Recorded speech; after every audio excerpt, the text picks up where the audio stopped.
What was supposed to be just another infrastructure project ended up becoming one of the greatest cultural dilemmas of the century. When the first diggers began drilling into the ground of Thessaloniki in search of tunnels for a new metro, they did not expect that the city's subsoil would react not with tremors, but with revelations. In the first few weeks, the shovels and excavators did not just find earth. They found layers upon layers of history compressed by time. Ceramics, broken columns, coins from ancient empires, and, most surprisingly, intact Byzantine mosaics. The city that teemed on its surface hid an entire world beneath the feet of its inhabitants. It was as if the city were trying to tell a story that had been forgotten for centuries, silenced by concrete and modern noise. With every meter of excavation, the resistance came not only from the soil, but from a past that refused to be ignored. The metro, designed to alleviate the chaos of the present, had just stumbled into an archaeological minefield.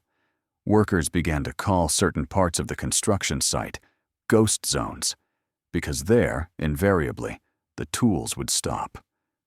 Not because of technical failure, but because something from the past would emerge. Human bones, carved crosses, household utensils, all from over 1,000 years ago. It was impossible to move forward without damaging the city's own memory. The tension between progress and preservation quickly exploded. On one side, engineers pressed for deadlines and results. On the other, archaeologists begged for time and delicacy. And in the middle, the government, lost between electoral promises and indignant headlines. The local press was quick to turn the issue into a national scandal. "Are we digging up the future or burying the past?" asked a headline that became a symbol of the crisis. At Venizelous station, something extraordinary emerged. An ancient Roman crossroads from the 4th century, with original paving, marble columns, and wheel tracks engraved in the ground. The kind of discovery that would forever change the understanding of the region's ancient urbanism. It was like discovering an underground Pompeii hidden beneath the city's modern shops and bustling cafes. But the discovery didn't just bring fascination, it brought everything to a standstill. Greek law requires that archaeological finds of great importance be protected. This meant that the entire station, at that point, would have to be rethought or abandoned. The city was divided.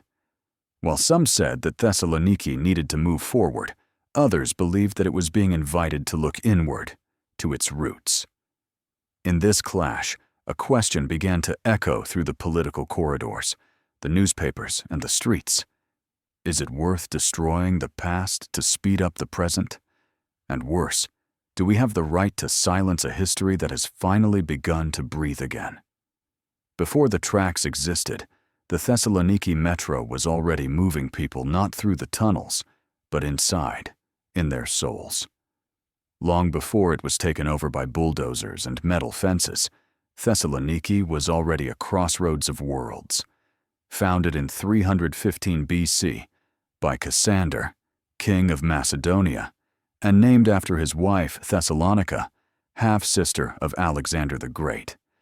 The city grew as a vital hub between East and West, a point where empires collided, cultures mixed, and history left its mark. During the Roman period, it became one of the most important cities on the Via Egnatia, the road that connected Rome to the eastern provinces. Generals, merchants, soldiers, and prophets passed through it. Thessalonica was the scene of invasions, the seat of early Christian churches, a refuge for the Byzantines, and a target for the Ottomans.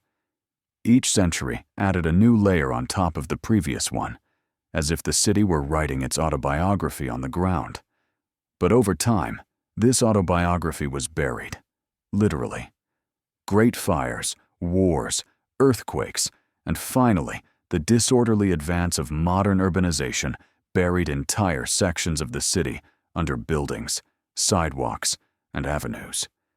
People walked on this glory without knowing it.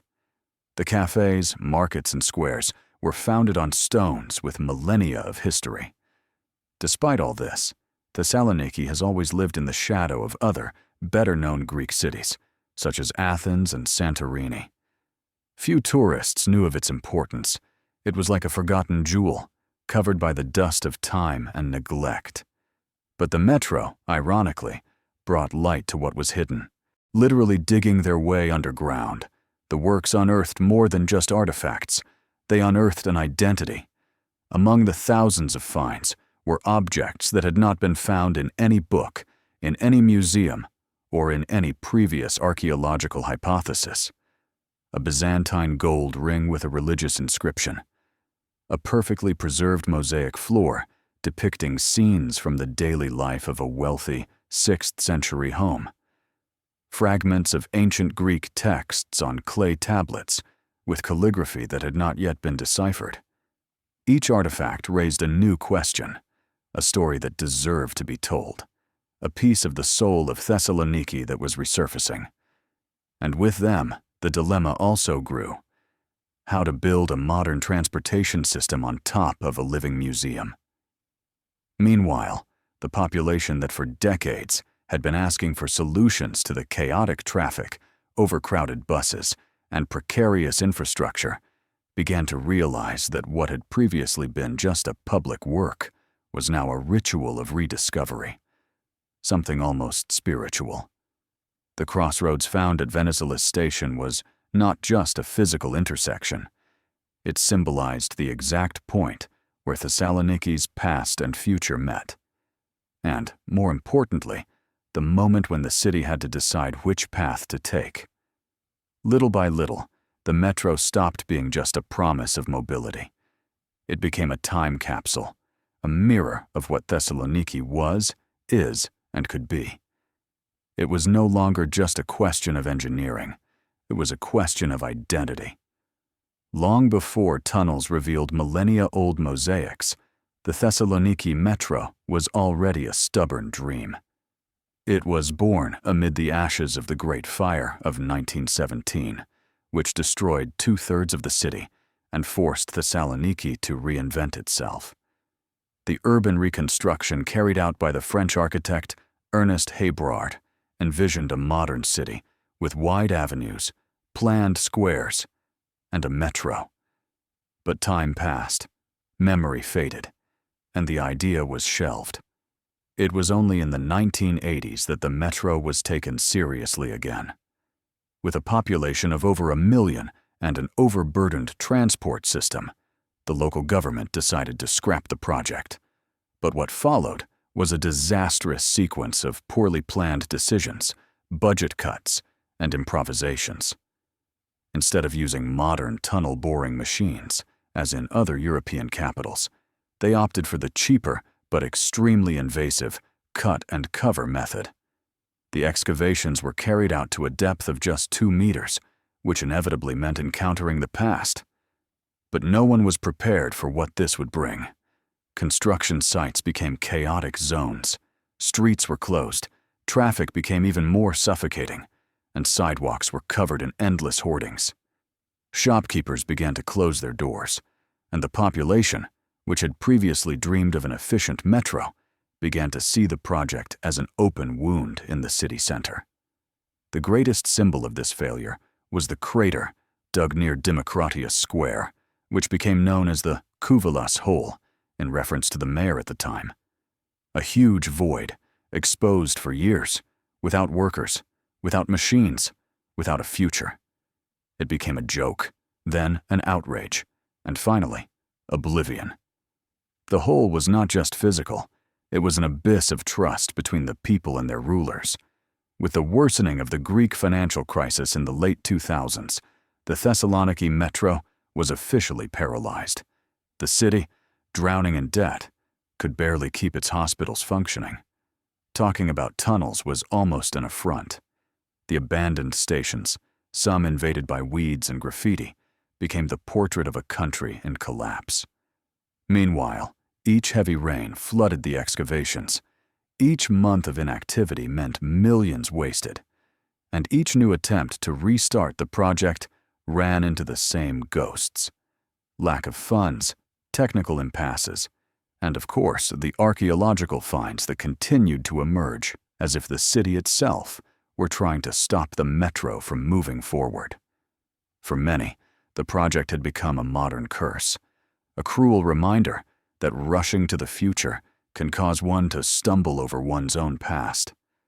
The tracks were not moving forward, the fences were not coming down, and Thessaloniki seemed doomed to walk in circles over the ruins of itself. But deep down, the dream still pulsed. Even sunk, even buried by scandals and disappointments, it had not died. The subway was not just a means of transportation. It was the last attempt to make the city talk to its origins without losing its way. When construction finally resumed in 2006, after almost 2 decades of inactivity, the scenario was different, but the challenges had multiplied. Greece was trying to recover economically, and Thessaloniki was placing a silent hope of redemption in the metro. There were new plans, new contracts, and this time, a robust budget. The forecast was bold, full completion by 2012. But the city, once again, surprised its builders. With each drilling, a new revelation. Excavations revealed more than 300,000 artifacts: Byzantine jewelry, Roman household utensils, coins from forgotten empires, ruins of public baths, and even an entire network of ancient streets, complete with original paving and commercial structures. It was as if Thessaloniki's subsoil held a mirror city of the present, buried and silent, waiting to be heard. Venizelous station became the epicenter of this clash of eras. There, archaeologists found a 4th-century crossroads, with marble pavements, intact columns, and visible marks of carriage wheels. The site was so well preserved that it could be opened as a museum, but on paper, the main metro line was supposed to run through it. Conflict was inevitable. On one side, archaeologists and historians demanded that the site be kept exactly as it was found. They claimed that moving the ruins, as the engineers suggested, would destroy their authenticity. On the other side, construction companies and politicians claimed that keeping everything in place would make the project unfeasible, requiring much deeper excavations and making the project even more expensive. Negotiations were tense. Protests took to the streets. Cultural associations mobilized. University professors accused the government of wanting to amputate the soul of the city. And amid the commotion, painful decisions were made. Some structures would be carefully cut apart, transported, and reassembled in nearby locations within the stations themselves as permanent exhibits. Others would be left where they were, requiring the line to be diverted or sunk to a depth of 31 meters. The cost? More than $140 million in archaeological interventions alone. The time? An additional delay of almost a decade. But the hardest thing to measure was the emotional and symbolic toll, the sense that the city was being divided between those who looked back and those who simply wanted to move forward. The Hagia Sophias and Venizelous stations came to be informally called Byzantine Pompeii. Such was the wealth of relics uncovered. It was impossible to ignore the paradox. To build the future, Thessaloniki needed to excavate its own past. But that past, so vivid and present, would not be easily buried. Behind the scenes, engineers and archaeologists began to work together as never before. Not by choice, but by necessity. The Thessaloniki metro had ceased to be a simple urban mobility project. It had become a battlefield between eras. And, little by little, a masterpiece of coexistence between what was and what will come. When the first trains finally passed through the tunnels of Line 1 in December 2024, Thessaloniki came to a standstill, not because of congestion or protest, but because of emotion. What many had declared dead, cursed, or impossible, now cut through the underground city with smoothness and precision. After more than 100 years since its conception, the metro was alive. And more than that, it was a monument in motion. The journey to this point had been too long, too costly, too painful. It had involved decades of public frustration, interrupted excavations, political conflicts, economic crises, and above all, confrontations with its own identity. But paradoxically, it was this same resistance of the past that gave the metro its unique character. It was no longer just a transport structure. It was a living narrative. When boarding the new trains, passengers don't just see LED screens and silent carriages. They pass through tunnels that touch the depths of ancient empires. At stations such as Agios Sophias, Demetriou, and Venizelous, the platforms are interspersed with archaeological displays. There, between turnstiles and escalators, are on display mosaic floors from the 6th century, fragments of Byzantine columns, amphorae, coins, insignia, and even small sculptures. It's a radical contrast and mesmerizing, the present gliding along the tracks, while the past rests behind illuminated glass, untouched and eternal. Nowhere else in the modern world can you find anything like it. The Thessaloniki metro is the only one where you can catch a train surrounded by centuries of hollowed-out silence. The system is expected to transport more than 300,000 people a day, taking around 60,000 cars off the streets and drastically reducing the city's chronic traffic. Line 2, which will extend to the Kalamaria region, is scheduled to be completed in 2025, and by 2040, the complete network should reach 44 stations. But even with all these impressive numbers, the true impact cannot be measured in statistics.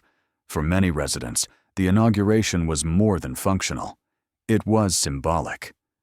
Thessaloniki, which for so long lived torn between its historical heritage and the need for progress, has found a rare point of balance. The metro has not buried its past, it has incorporated it. And in doing so, it offered the world a rare model of how memory and innovation coexist. The pain of shopkeepers who suffered for years with blocked streets, the exhaustion of workers who had to start excavations 1,000 times over, the weariness of residents who had already lost faith. All of this was somehow stitched together and sublimated at the moment when the tracks began to vibrate beneath the feet of an entire city. Today, the Thessaloniki metro is not just a feat of engineering and transportation. It is a statement that it is not necessary to erase the past to build the future, that each relic tells a part of our origin, and that, sometimes, it is necessary to dig very deep for a city to finally move forward. Because, in the end, the true destiny of the city was not just the next station. It was the reunion with itself. If this story touched you in any way, like this video, it helps us to continue bringing stories that deserve to be remembered. Leave your comment. What do you think is more valuable, preserving the past or building the future? And don't forget to subscribe to the channel so you don't miss the next chapters of our journey through human emotions.